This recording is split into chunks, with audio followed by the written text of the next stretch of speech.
ప్రతి విషయమందును కృతజ్ఞతాస్తుతులు చెల్లించుడి. ఇది క్రీస్తు యేసునందు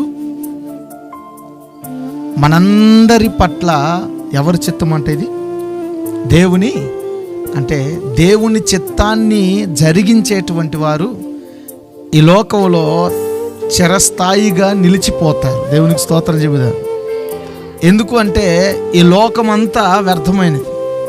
అందుకే పరిశుద్ధ గ్రంథంలో ఒక మాట ఉంది, లోకము దాని ఆశ గతించిపోతుందేమో కానీ దేవుని చిత్తాన్ని ఎవరైతే జరిగిస్తారో వారు నిరంతరము నిలుస్తారు.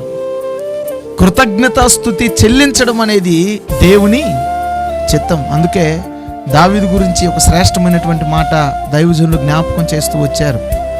ఒక చక్రవర్తిగా ఉన్నటువంటి రాజు తన జీవితంలో ప్రియులారా ప్రభువు చేసినటువంటి ప్రతి ఉపకారమును జ్ఞాపకం చేసుకుంటూ తనతో తన ప్రాణంతో ఆయన చెప్తూ ఉన్నాడు, నా ప్రాణమా నీవు యెహోవాను సన్నుతించు, నా అంతరంగములోనున్న సమస్తమా నీవు ఆయన పరిశుద్ధ నామాన్ని స్తుతించాలి. ఎందుకో తెలుసా?